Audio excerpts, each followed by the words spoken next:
The Chargers found a way to win an ugly, sloppy game in New England on Sunday, but they still showed us that this team has some major flaws.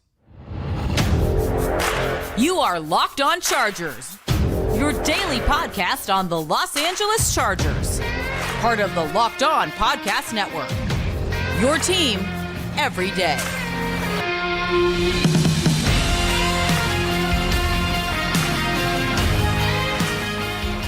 What is up, and welcome into the Locked On Chargers podcast. I'm your host, Daniel Wade, joined as always by my co-host, David Drogemeyer, and we've been covering the Chargers together now for 8 seasons, but this is our 6th year as the host of the Locked On Chargers podcast, bringing you your team every day. Thank you guys, as always, for making us your first listen today, and to make sure you never miss the show, go subscribe or follow for free on the Locked On Chargers YouTube channel, and listen wherever you get your podcast from. David, what do we got today? Today, Daniel, we got to talk about one of the ugliest games that I can remember watching. It was not pretty. The Chargers offense did nothing. They scored no touchdowns.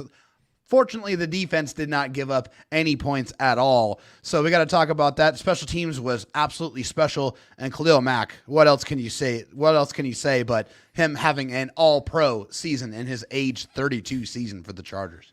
Khalil Mack, a.k.a. the NFL leader in sacks in 2023, which I don't think any of us thought we'd be saying. But today's episode is brought to you by FanDuel. Make every moment more. Right now, new customers get $150 in bonus bets with any winning $5 moneyline bet. That's $150 if your team wins. Visit FanDuel.com/lockedon to get started. David, let's start.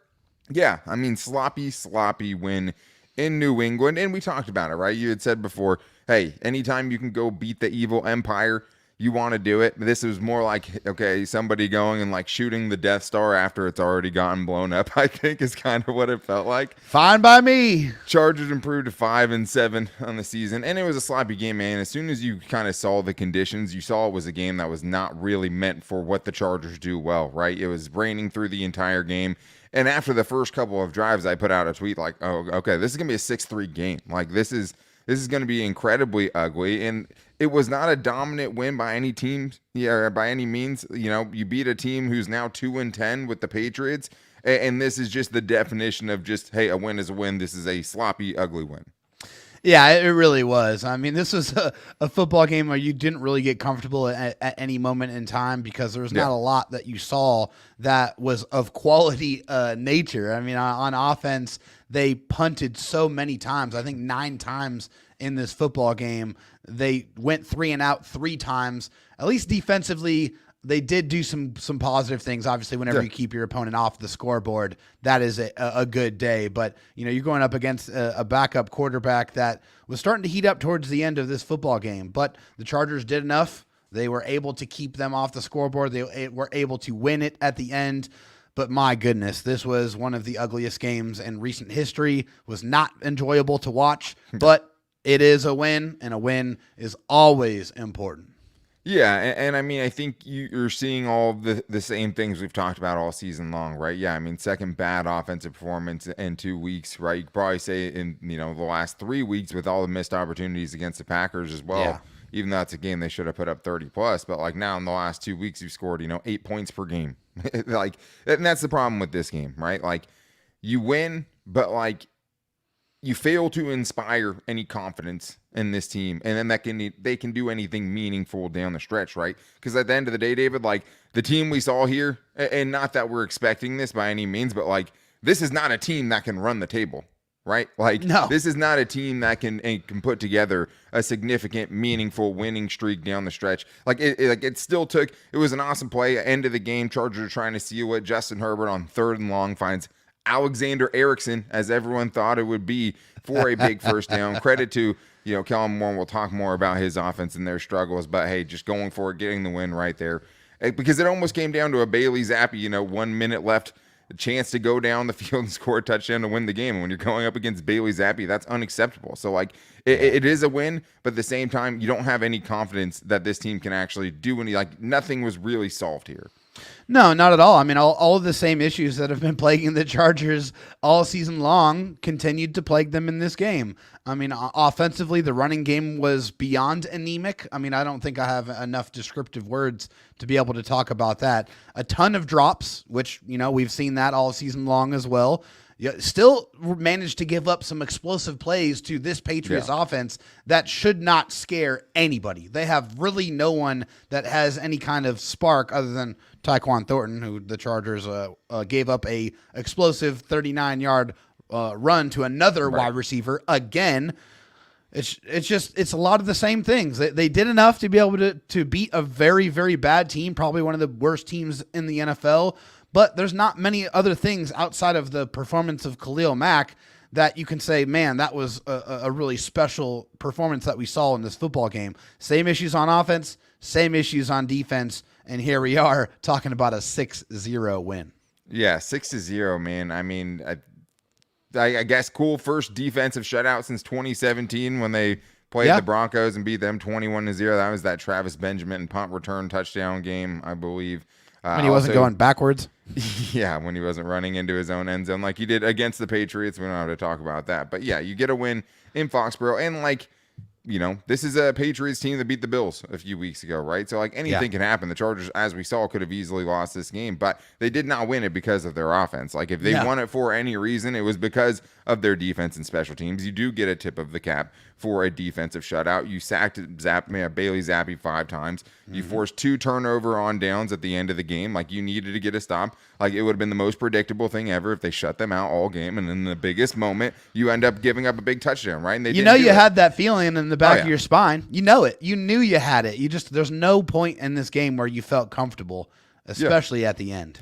But that's what it was. This was a defensive smothering for the most part by the Chargers defense. The Patriots never really got that close to scoring. Really never. Did they get into the red zone? Did the Patriots get into the red zone in this game? No. It was a smothering, but that's what won you this. You won by a good defensive performance, even against Bailey Zappi, right? Even against the Patriots, and a really, really good special teams performance. That's how you won this. Yeah. Oh, 100%. I mean, and I think for the pass rush, not only did they get 5 sacks, but they got some sacks in key moments. Yeah, on third pushing down, them out of on field goal fourth range, down, to be able to get them out of those few scoring opportunities that they possibly had in this football game. They were getting a lot of good pressure in the right moments. So that was fantastic. The special teams was incredible in this game. I mean, that's honestly one of the only facets of this football team that has been consistently good all year long. And I think that's the one thing that we can talk about is the punts were fantastic. I mean, absolutely incredible to see that from J.K. Scott, which we don't usually see the placement or the type of distance that he provided today.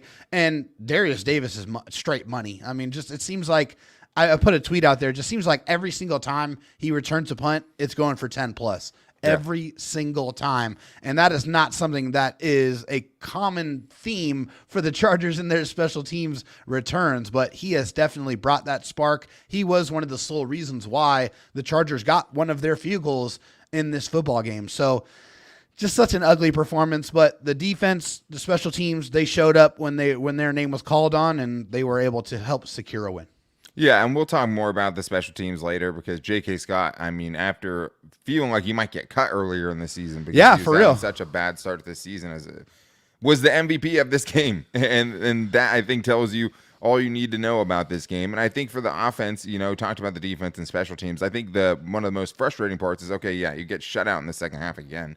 Yeah. But just the constant failure to separate, right? The Chargers separated as a team like Quentin Johnston separates as a receiver. There's no that's too much. But the drops were a big part of it. But the Chargers had so many chances offensively to just put this game away because the Patriots had nothing. The Patriots had no offense, right? You could have put it away with one more field goal to make it 9-0 would have been a death sentence for the Patriots with that offense they had out there today. I mean, as you saw, it was 6-0 was a death sentence, but at least you could have felt good about something if they would have got that that third field goal. Yeah, I mean, in the third quarter, the Chargers go up 9-0. You give the Chargers fans half of an easy game. That's something we don't take for granted. Instead, you're watching till the end of the game to see if the Chargers are going to pitch a shutout all the game, for the whole game, and then give up a touchdown at the very end. But the biggest thing was just the drops that really, really took points off the board. Crippling. And Quentin Johnston, man, another really bad drop. And it sucks because had also the most career receiving yards he's had in a game.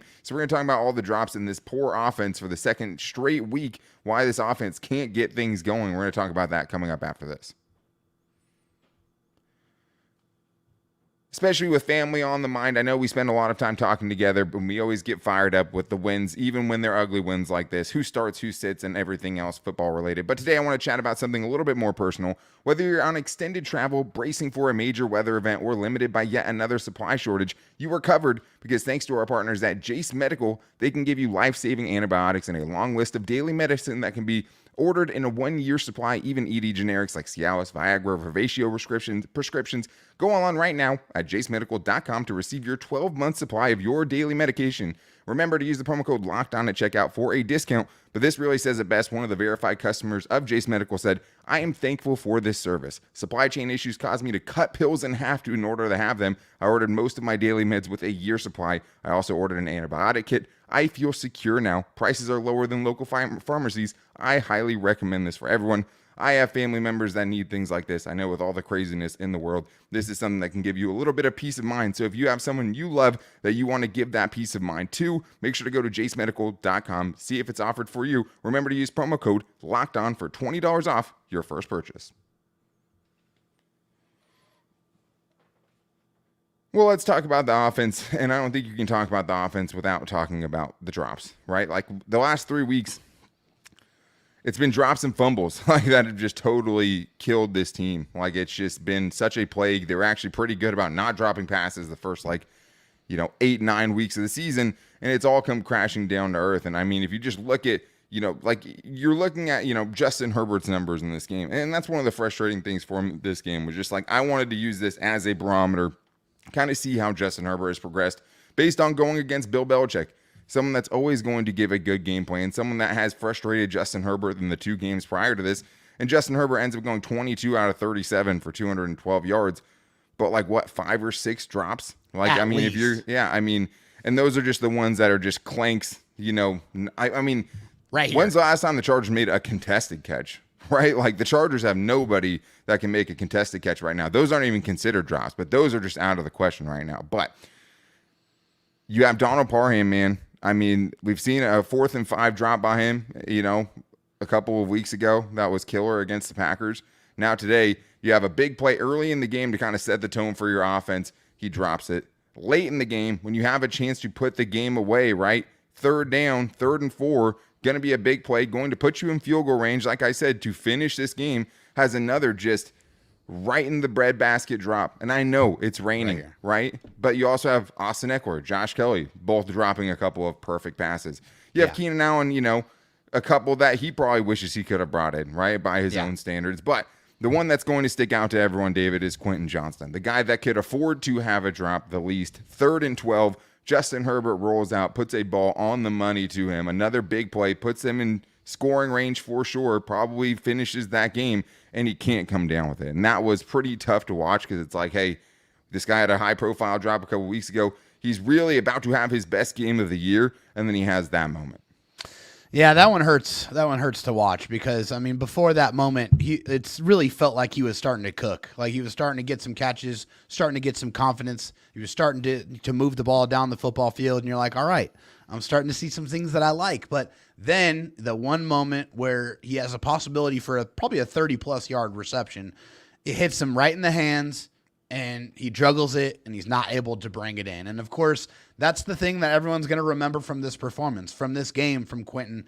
They're going to forget about all of the other 5 receptions that he did have in this game because that one catch right there would have turned this into a solid performance, which it is right now, to a very good performance where you're looking at probably 80 or 90 receiving yards on the game for Quentin Johnston.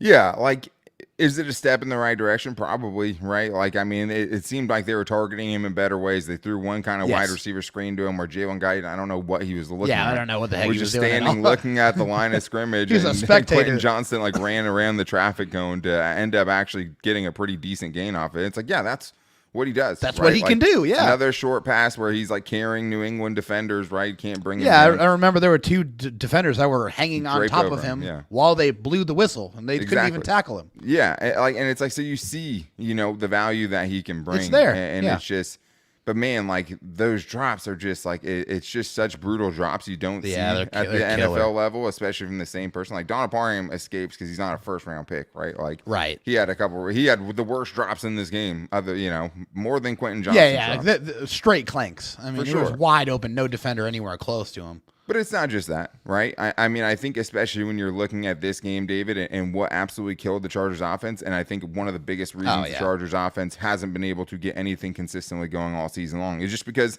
the rushing attack fails again. 24 carries, 29 yards. That's not a typo, right? That's 1.2 yards per carry as a team. That's not one player either. That's David, the whole team. This is a game, like it's raining, right? It's coming down. Those are the games that you need to be able to run the football when you're going and playing against the elements, right? Like, and it's not like we expected this team, to have grand expectations or haven't recently, right? But like, this was such a bad showing. You have a game in bad weather, right? And you cannot run the football at all.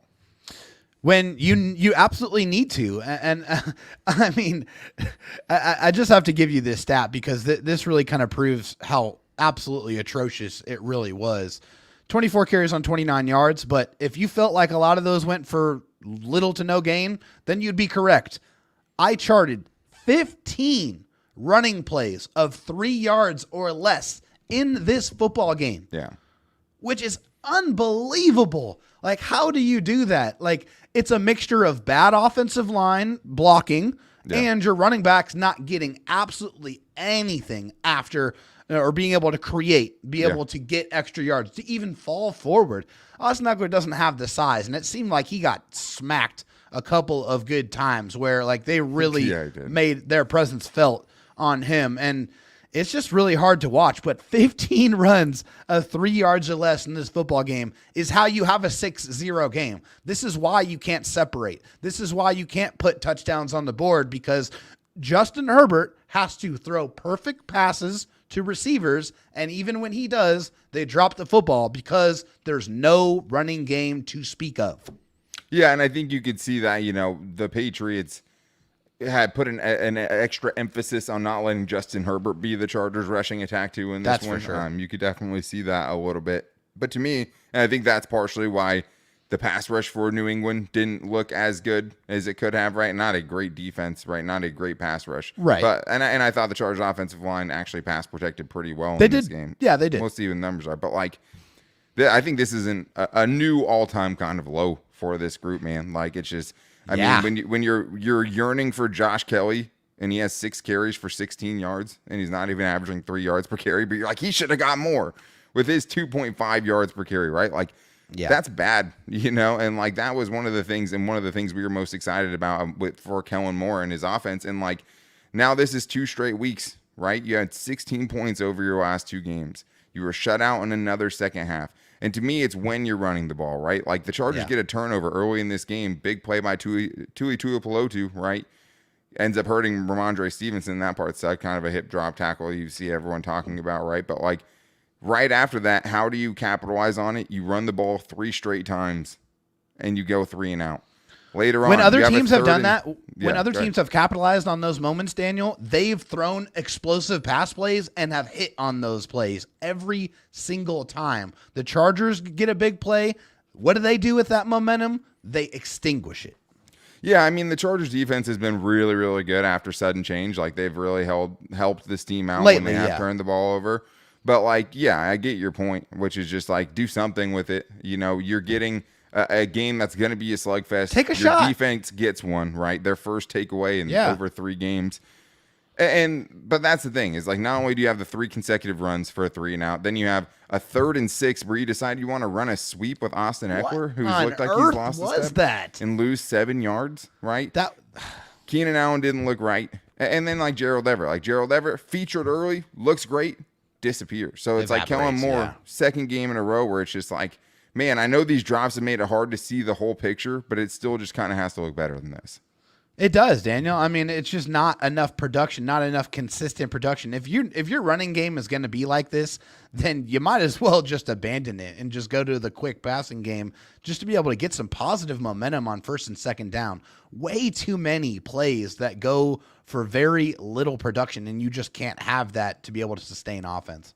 Yeah, and like Justin Herbert, like I thought he was fine. It's hard, like I said, to know how good of a game he could have had, if guys don't catch balls or don't drop balls that, totally just end drives and things like that. But like, for the most part, man, like I can't watch this offense. And like the fact that we're talking about that with Justin Herbert at quarterback is so wild to me. Like, I get it. You're down Mike Williams and Josh Palmer. You're down Corey Linsley, right? But you're going up against a 2-9 team. It has to look better than that, man. Like, it has to look easier than it did a lot of Sunday, right? I mean, Justin Herbert, you look at some of those incompletions, man, like they almost looked like almost interceptions, but he was still like putting it only where his receiver could have kind of a chance, because we're talking about receivers that have negative separation, like guys running their routes for them. Keenan Allen, I don't think he was close to 100% in this game. He didn't look like his normal self. He got extra attention too. Even the broadcast said that he wasn't, but he definitely did. Like, it sucks, man, because Kellen Moore, Justin Herbert, like, that should have been something that looks better than this at this point in the season, even with the attrition that they faced as an offense. But let's talk about the defense, because that is fun. And Khalil Mack is awesome, man. I mean, 2 more sacks in this game, now leads the NFL in sacks. And some other guys I thought had really, really good performances too, David, that I think deserve a highlight. And it was really nice to see it from a couple other veterans making some big plays. So we'll get into that coming up right after this. I do need to tell you guys, though, as the weather gets colder, the NFL offers stay hot on FanDuel. Right now, new customers can get $150 in bonus bets with any winning $5 moneyline bet. That means you could have bet the Chargers today, and even though they squeaked out the ugliest, sloppiest 6-0 win, you could have got $150 in bonus bets. If your team wins, even if it's the biggest favorite of the week on the money line, you can win. If you've been thinking about joining FanDuel, there's no better time to get in on the action, because the app is super easy to use and there's a wide range of betting options, including spreads, player props, over-unders, and more. I was talking about anytime touchdown scores last week. That was a mistake, because nobody scored a touchdown in this game. But there's always great promotions. Last weekend, no sweat bet on a big parlay where you had, basically can bet without any risk of losing, because you can get that money back in bonus bets. So visit FanDuel.com/lockedon and kick off the NFL season.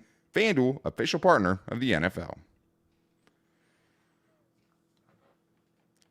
All right, David, well, we talked about the bad part. We wanted to leave the defense for the end because, the offense was so hard to watch. It was like needles in the eyeballs in this game. But let's talk about, first, Khalil Mack, because there were some imperfections. Return of the Mack. Okay, he couldn't wait for that.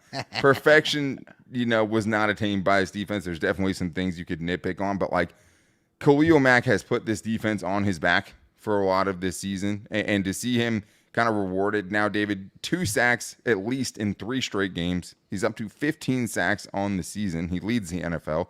TJ Watt went into the Sunday with 13.5. He got half a sack on Sunday. Myles Garrett, last time I checked, had no sacks today, and he was at 13, and I believe exactly as well. Danielle Hunter didn't play today. So he is the league leader, and he has 15 sacks, which ties his career high, David. It's really, really impressive what we're watching. It's historic. I mean, honestly, it's unbelievable that we're seeing Khalil Mack here in his age 32 season play the way he has been able to play, as consistently on, as a pass rusher, being able to stop the run, be able to deliver violent hits. That's the other thing, too. He's not just, first of all, the violent hits you were right about. I mean, he absolutely tagged Ezekiel Elliott, I believe, one of the running backs. You could tell the play before he did not like that outcome, and he took it out on Ezekiel Elliott. He smacked that dude. It was nuts. But did. Like, this isn't, pass rush specialist X, right? Like, no. He has been elite as a run defender, and he was pretty good as a run defender last year, too. But, like, this is the full-blown package. I mean, you can't just say, hey, he had 6 sacks against the Raiders anymore, right? Because that means he's had 9 sacks in the other 11 games, which is what a lot of great pass rushers do in a season. You know what I mean? So, like, this is a new level we haven't seen. Reigning AFC Defensive Player of the Month, and after this start, it might be a repeat performance for Khalil Mack, but 5 tackles, 2 tackles for loss, 2 sacks, and 2 QB hits. Khalil Mack doing it all, doing everything he can to will this Chargers team into a victory. And it's honestly, it's fun to watch. And people, I think we really need to sit here and take a moment to understand we are truly watching greatness this year when we're watching Khalil Mack and watching how he has performed this season. And it sucks because when he's asked about it, he's going to say, I don't care. Like, we won, so that's good. But that's the really terrible part about this is you're wasting this season from Khalil Mack. Like if you had a competitive season and you were going into a playoff push or a playoff game with Khalil Mack playing at this level, you'd feel so good about what the Chargers are doing defensively, right? But it just feels like, like I've talked a little bit before, just a really, really bright spot in a really dark season. But I think for the defense overall, you have to take this game as a win because, first of all, you didn't get bullied up front. At the end of the day, it's going to say the Patriots had 4.6 yards per carry, really boosted by that 39-yard carry by the wide receiver. Without that, it's 3.5 yards per carry, which is still bad. The perimeter run defense is bad. That's not an excuse for that or anything. But they did enough, right? They didn't get steamrolled. They didn't just get out-physicaled and out-muscled at the line of scrimmage. They had 8 tackles for loss in the running game, which absolutely put the New England Patriots offense behind the stakes and killed them for most of this game. But the other big thing to me, David, Derwin James had some Derwin James moments in this game. Saved a touchdown. It could have ended 7-6 if Derwin James doesn't track down Thornton on that long run. God. And he also had a sack and a big moment as well. And that's what you would call for. We talked about it. Just the pass rush wasn't there. And also Eric Kendricks gets a game ball in this one, right? He has a sack. He gets a couple tackles for loss. He's making a play on 4th down at the end of the game as well. So it was nice to see a couple of veterans that they've really needed all season long, but in this game looking more like the level of play we expect from them. Yeah, and I mean, as of late, you see Derwin James work a lot more in the box, a lot closer to the line of scrimmage. And in this game, he had multiple pass rush reps that were very, very good. And the one where he got the sack on, he did a nice little inside move and kind of fooled Ezekiel Elliott. That was a great move. In pass protection. He thought he was going to go outside. Ezekiel Elliott's one of the best pass protectors in the NFL, too. He is, yeah. And so, Derwin kind of faked like he was going to go outside, went inside, went in, in between the other pass rusher. Yeah, tackle and was able to get an open look on Bailey Zappi and took him down to the ground. So, Derwin James, getting paid a lot of money to make the big plays. We're able to see some of that ability in today's game. Yeah, so Derwin James, that's the plays. Those are the splash plays you need for him, right? Especially if he's losing some other things. It's like, hey, you can make up for that with a couple of key plays in every game. Yes. Eric Kendricks, one of his best games, I think for sure. Just really good against the run. Gets a sack in this game as well, kind of being a QB spy. Yeah, he was really good. Yeah, he was solid, but none of those guys were as good as the Chargers special teams because the Chargers special teams are excellent. If the Chargers were as good as their special teams, they'd be a Super Bowl contender. They'd be a playoff favorite.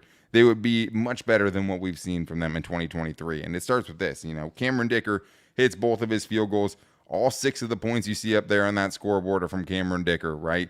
Yep. Darius Davis, he contributes as the Chargers' second best draft pick so far from this draft class. I don't know who else. It's Thule and it's Darius Davis. He has a 35-yard punt return where, man, it's always just the patience to me that always sticks out. Like the way he's able to kind of sift through traffic. Fast. Yeah, and I think because he kind of knows he's small too. Like the gaps and the creases that he finds. He doesn't need much. No, but he's not afraid to stop. He's not afraid to be patient. Like he's not just running and then outrunning everyone. He's patient, makes people miss. He is awesome. And then J.K. Scott, man, like I talked about a little bit earlier, 7 punts inside the 20-yard line, gets a game ball in the locker room. That's a franchise record, according to Eric Smith, the Chargers team reporter. So 7 punts inside the 20 is a Chargers single and one game at the 1 franchise record. That one he put out on the 1 was nuts, too. That's what I'm saying. Like, he was absolutely phenomenal. This was probably one of the best performances of his entire career. It makes me sad that we're talking about, like, punting 9 times and that we're like that we have to celebrate this. But man, they won the field position battle because of his punting today. Yeah, well, and the thing is that had been something he had struggled with last year. Like, he had the hang time, but he wasn't pinning people back. Or the direction. I remember Mike Cyphers, thinking about, the Chargers not beating the Patriots since 2005 when, Drew Brees was slinging it down the field to Rashae Caldwell and then guys like that. Like, Keenan McCardell, maybe. Yeah, no. Mike Cyphers used to be the king of that, man. Like the corner, the coffin corner. Absolutely. Like pinning teams deep. Like J.K. Scott in this game was pinning them way, way back. And I thought that he was awesome. And man, like one of the things that kind of makes me most sad about this season is like, what's going to happen to Ryan Ficken after this, man? Because, I know everyone wants to see the Chargers clean house, but, like, if there was one Not dude that guy. I wish they could keep if that happens, Ryan Ficken has been everything as advertised and then some. The Chargers special teams win this game along with their defense. And it's an ugly win. And there's a lot to still talk about this team and a lot of the same issues persisting because you're winning games that feel meaningless now, and you're barely doing it, and you're doing it against bad teams. So make sure you guys are back here tomorrow with us for our Chargers buy or sell, getting into the biggest storylines and overreactions after we've had a chance to watch this game over again, unfortunately, right? But thank you guys so much for always being here through the thick and thin, through the good and the bad. You know, we are here, your team every day. We have to be here every day, and we're so glad that you guys, even with this team doing what they're doing, are here with us every single day. So thank you to the everydayers out there. To make sure you guys don't miss the show, go subscribe or follow for free on the Locked On Chargers YouTube channel and listen wherever you get your podcast from. You can also find the show every day on our social media. Hit us up on Twitter at Locked On LAC. Find us on Instagram at Locked On Chargers or on our Locked On Chargers Facebook page. But we will be back with you guys. Thank you so much for checking out today's live show and the live post-game shows after every single Chargers game. But we're back with you guys tomorrow. Until then, guys, take it easy and go Bolts.